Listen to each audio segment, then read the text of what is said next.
gas plant. Everything in here runs on natural gas with the number 2 fuel oil back. About a 10,000 pound an hour unit. Steam is measured in pounds per hour. You know, this is a 20,000 pound an hour unit. A 40,000 pound an hour unit. This is a 60,000 pound an hour unit. Basically what we'll do, we'll run this on a light load in the summertime. We'll kick over to this when school starts. We've got to have more pressure. We can't keep the load up with this one. We'll run this until we start heating, probably on a regular basis. Intermittently it'll be fine. But I would imagine a lot about the 1st of November we'll be running. We'll continue to run that most of the winter. If it's really, really cold, we'll move over here. The way they're sized, if anything would happen to this one, at 60,000 pounds an hour, I can run these two together to match that.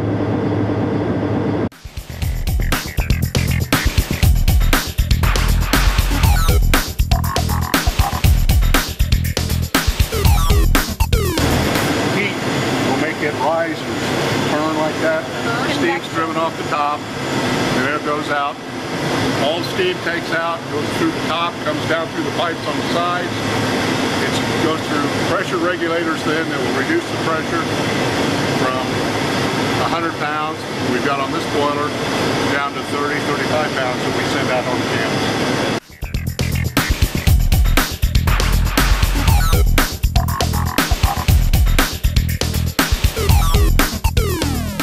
This equipment will last, this boiler, we moved this boiler in here from the old heat plant. This boiler was built about 1982. So it's pushing 30 years old, and it's still in excellent condition. You take care, it's in excellent condition. You take care of these equipment like this, it'll last a long time.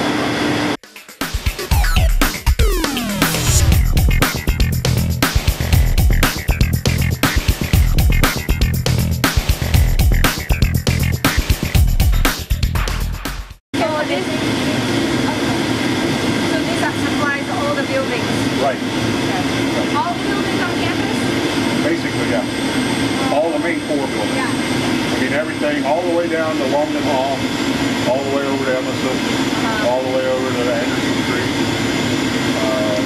and, well, just about as far west as Beaver.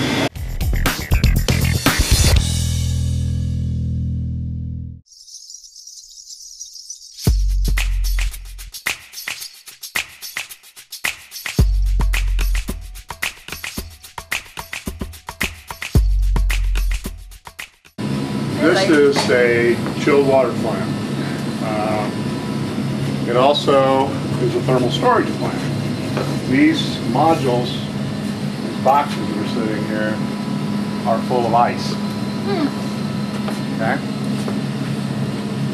The way this works, the way it originally worked, was that you take a chiller that are upstairs and you make 24-degree water for the night, and you circulate that 24-degree water through a heat exchanger that has ethylene glycol on one side, and it comes down here through this has static water in the tank, and there's just row after row after row of little plastic tubing, and the plastic tubing has 24-degree glycol circulated through it. The ice then freezes, the water freezes up around that. So what you end up doing, you freeze these up overnight. When electricity is cheaper, your load's less. Then in the daytime, when you need air conditioning, you turn your chiller back around so that it, instead of making 24-degree water, it makes 44-degree water. So now you can circulate 44-degree water, is what we want to send out on the campus. So you use that chiller to make 44-degree water, as well as you supplement that with this ice. So you'll circulate that glycol back through here again, and you're taking the chill from that ice back up to the plate in front of you and putting it over to the water that's going out on campus.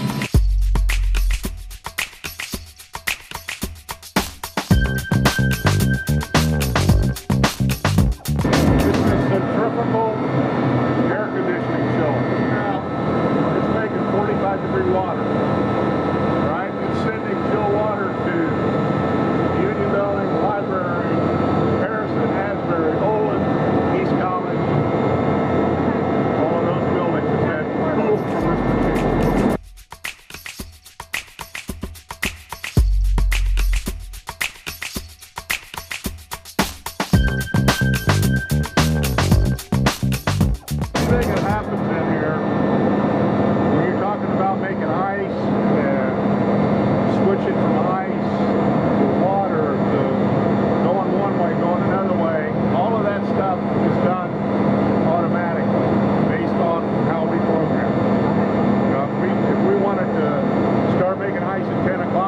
tell it to do that. Or we may say, hey, when the ice tanks are 80% depleted, you switch back and you go the other way and you're not making